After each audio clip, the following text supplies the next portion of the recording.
Let's continue decoding Sam Tatam's book, Evolutionary Ideas. This is the sixth part of our interpretation. In this era of comprehensive informatization and socialization, not only do consumers understand businesses well, but businesses also have a good understanding of consumers. It's crucial to know who is buying your product. A significant portion of branded product sales comes from loyal customers. For example, Coca-Cola found that 1/4 of its annual sales are contributed by 4% of customers. This also follows the Pareto principle. Most people buy occasionally, while a small number buy a lot and consistently. These are your loyal customers. You don't want a one-time deal with customers. You want them to come back, you want them to form a habit.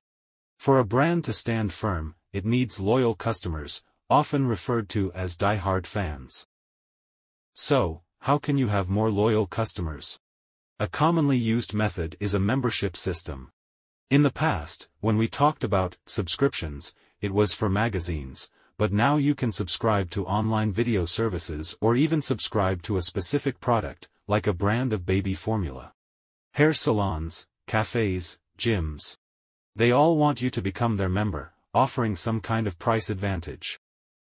However, Tatam believes that offering cash rewards for loyalty doesn't have a significant effect. People won't become more loyal to you for such small amounts of money. Loyalty is a psychological phenomenon.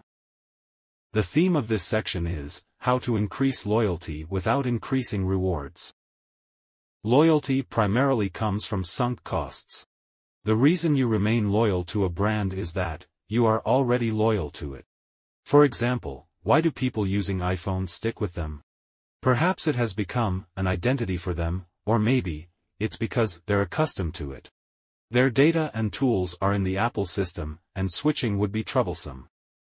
Using behavioral science and evolutionary psychology, we can increase customer loyalty starting from sunk costs. In this section, we'll discuss 3 methods: commitment, goal gradient, and variable reinforcement. The first method is commitment. Palau is a small island nation in the Caroline Islands, ranking 7th from the bottom in terms of GDP, with tourism as its main industry. Palau is indeed a beautiful place, but tourists from around the world often neglect environmental protection and disrespect local culture. The Palau government lacks enforcement power, essentially trading environmental pollution for a bit of income.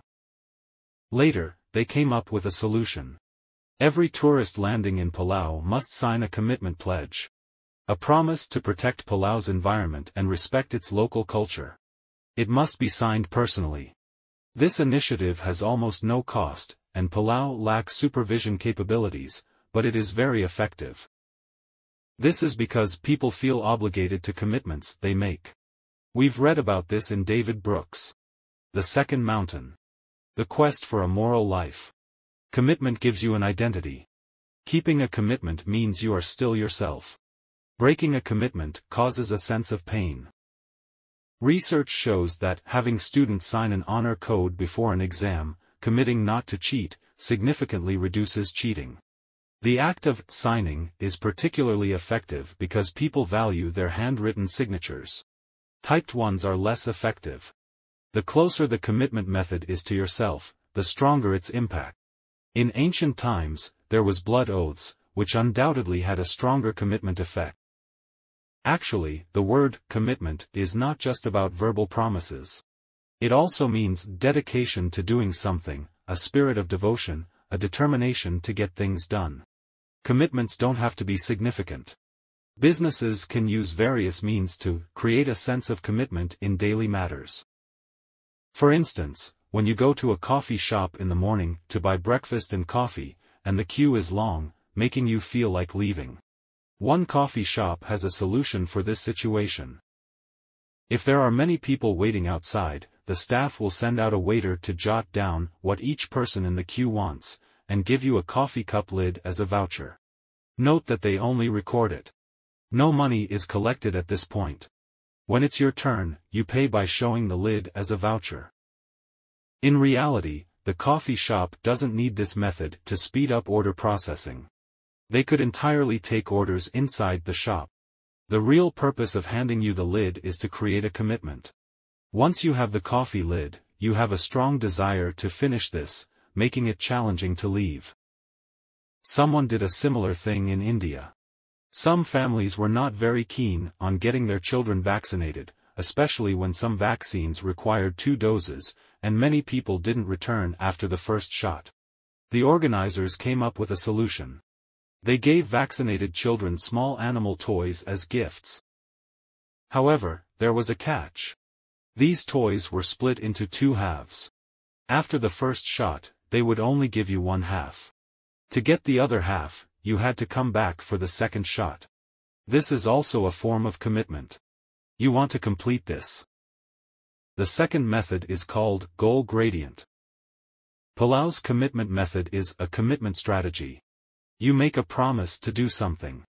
However, the goal gradient is about making something seem more important as it gets closer. For example, there's an experiment where 2 people play a coin-tossing game. If both get heads or both get tails, they share a $1,000 reward. Otherwise, there's no reward. They take turns tossing the coin. In theory, this is entirely random, and it shouldn't matter who tosses first. But the experiment found that, when the results don't match, and there's no reward, people tend to blame the one who tossed the coin later. If they've already got a heads, why couldn't they get another one? People instinctively feel that the action of tossing later is more important. The simplest example is the 4x100-meter relay race in athletics. You may think the fastest and star athlete should run the last leg. Logically, everyone runs with their full effort, and the order doesn't matter. But psychologically, we feel the last leg is the most crucial. Maybe you believe that, towards the end, people can unleash their maximum potential. One year at the Olympic Games, world record holder Usain Bolt was put in the second leg by the Jamaican team, causing much surprise. We tend to think that things should get more crucial as they progress toward the end. This is called the goal gradient. How can this mechanism be utilized? To make people work harder, you need to make them feel they are getting closer to the goal. As mentioned earlier, many coffee shops have reward programs like buy 10 get 1 free. They give you a loyalty card, and every time you buy a coffee, the staff stamps the card. Collect 10 stamps, and you get a free coffee. Studies have shown that, the closer to completing the card, the higher the frequency of customer purchases. It's similar to running. People tend to accelerate when approaching the finish line. Someone took advantage of this and conducted an experiment. They distributed 300 loyalty cards for a car wash, half with a buy 8, get 1 free offer, and the other half with a buy 10, get 1 free offer. But the second cards already had 2 stamps. In theory, both cards offer the same buy 8, get 1 free deal. It's just that the second card has nominally completed 2 steps towards the buy 10, get 1 free process. The results showed that the group with the buy 10, get 1 free card and 2 stamps had a completion rate of 34%, while the group with the buy 8, get 1 free offer only had a completion rate of 19%. This is known as the endowed progress effect, making people feel they have made progress, even if it's false progress. Gives them more motivation to complete the task. A more common application of the goal gradient is to remind people of the progress they've already made, often through a progress bar. For example, when flying, especially on international flights, the screen frequently updates you on how much time has passed and how much time is left. A progress bar provides comfort. Any software product manager knows that actions like downloading must have a progress bar. Even if it's often inaccurate, it doesn't matter, we get reassurance. Both commitment and goal gradient use your past to influence your decisions about the future, essentially sinking costs. You could completely ignore how much you've done before, not care about the coffee shop giving you a lid, and simply walk away. But you usually won't do that, because you want to be someone who finishes what they start. The next method keeps you from leaving because you're attracted to the experience. The third method is called variable reinforcement.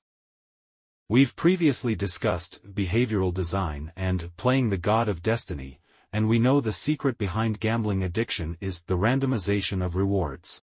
The principle is that, while a proportional reward for effort will make you persist, sometimes working hard with no reward and then suddenly getting a big reward the next second can make you addicted. Why is that? The brain's region responsible for experiencing rewards is the nucleus accumbens. Research has found that the maximum activity of the nucleus accumbens is not at the moment you receive the reward but at the moment you anticipate it. Variable rewards make people full of anticipation for surprises. You thoroughly enjoy this sense of anticipation. For example, if you plan a vacation to a distant and exceptionally beautiful place and arrange it a month in advance, you'll be looking forward to it throughout that month. But if someone tells you today that you're going on vacation tomorrow, you'll lose the joy of anticipation. The most interesting anticipation is that of a reward with some uncertainty.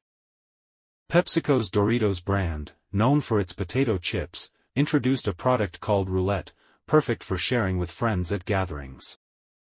This bag of chips looks identical, but some are extremely spicy.